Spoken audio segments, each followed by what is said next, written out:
ہم تاریخ کے کمزور دور میں بھی دیکھتے ہیں جب سلطنت عثمانیہ کا کمزور خلیفہ سلطان عبد الحمید تمام سفیروں کو بلا کر کے انہیں کہتا ہے کہ مجھے یہ اطلاع ملی ہے کہ تمہارے ملک میں ایک ایسی فلم کی نمائش ہونے والی ہے جس میں پیغمبر رحمت صلی اللہ علیہ وسلم کی توہین اور تنقیص کے پہلو نکلتے ہیں۔ تو انہوں نے کہا کہ ہم اس کا کل جواب دیں گے۔ تو اگلے دن انہوں نے دربار میں حاضر ہو کر کے کہا کہ اس فلم کے لیے ٹکٹیں تقسیم ہو چکی ہیں اور اس کو روکنا ممکن نہیں ہے۔ تو سلطان عبد الحمید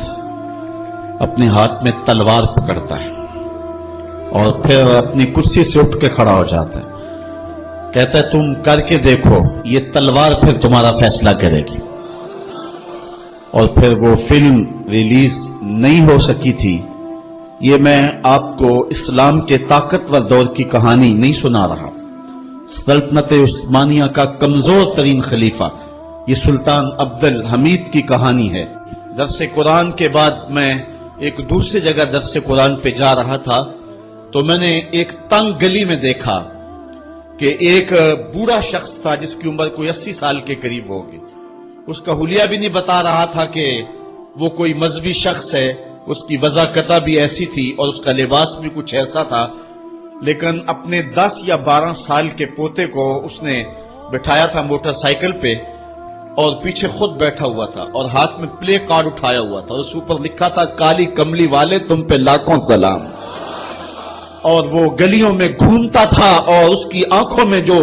آنسو اور چمک تھی وہ بتا رہی تھی اور مغرب کو پیغام دے رہی تھی کہ ہم گناہگار ضرور ہو سکتے ہیں، محمد عربی کی چوکھٹ کے غدار نہیں ہو سکتے ہیں۔ ہمارا سب سے قیمتی اثاثہ حضور علیہ الصلوۃ والسلام کی آبرو پہ قربانی دینا ہے اور یہ ہماری زندگی کی سعادت مندی ہے۔ امام مالک نے کہا تھا کہ 2 ہی چیزیں ہیں دنیا کے اوپر، یا رسول زندہ رہیں یا گستاخان رسول زندہ رہیں، دونوں ایک ساتھ زندہ نہیں رہ سکتے ہیں۔ اور اب وہ وقت آ گیا ہے کہ ہم پوری قوت کے ساتھ کھڑے ہو کر کے اس بات کا اعلان کریں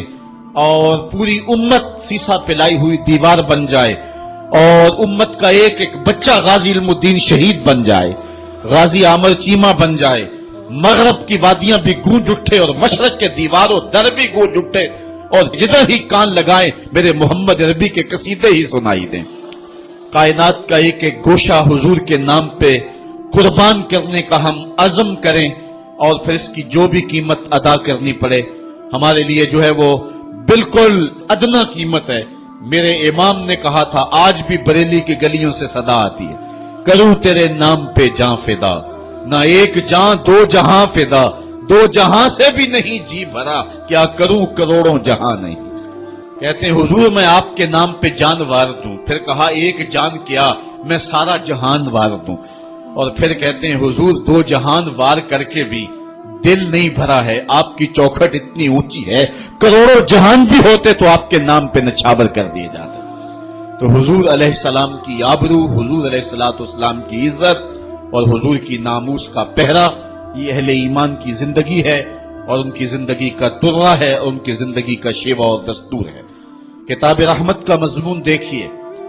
آج آپ کو کئی لوگ بزدلی کی تبلیغ کرتے دکھائی دیں گے، مختلف چینلوں پہ بیٹھے ہوئے کمزور باتیں کرنے والے بھی آپ کو دکھائی دیں گے، کسی کی بات پہ کان نہ دھریں۔ آئیے دیکھیے قرآن کیا کہتا ہے، ان الذین یؤذون اللہ لعنہم اللہ فی الدنیا والآخرہ، وہ لوگ جو اللہ اس کے رسول کو اذیت دیتے ہیں ان پر دنیا میں بھی لعنت ہے اور آخرت میں بھی لعنت، وَأَعَدَّ لَهُمْ عَذَابًا مُهِينًا، اللہ تعالیٰ فرماتا ہے ان کے لیے اللہ نے دردناک رسوا کر دینے والا عذاب تیار کر رکھا ہے۔ اور آگے چل کے یہی سورہ احزاب میں فرمایا ملعونین، وہ لوگ لعنتی ہیں، یہ قرآن ہے، ملعونین، اللہ کہہ رہا ہے یہ بدبخت لوگ پھٹکارے ہوئے ہیں، اینما سوکفوا اخذوا وقتلوا تقتیلا، جہاں بھی پکڑے جائیں ان کو گن گن کے قتل کر دو۔ ابن خطل نامی ایک بدبخت تھا جو حضور کی توہین کیا کرتا تھا۔ آقا کریم علیہ السلام جب مکے سے ہجرت کر کے مدینہ تشریف لائے، مدینے سے پھر دوبارہ مکے میں جب حضور جلوہ فراز ہوئے اور فتح مکہ کا روشن واقعہ ہمارے سامنے ہے، تاریخ آپ پڑھیں، اس وقت حضور علیہ السلام نے حکم دے دیا تھا کہ جو معافی مانگے اسے معاف کر دو، جو دروازے بند کر لے اسے معاف کر دو، جو امن مانگے اسے امان دے دو، جو ہتھیار پھینک دے اسے امن دے دو، جو معذرت کرے اس کی معذرت قبول کر لو۔ لیکن کچھ بدبخت گستاخان رسول کے بارے میں فرمایا یہ جہاں بھی ملے ان کے ٹکڑے کر۔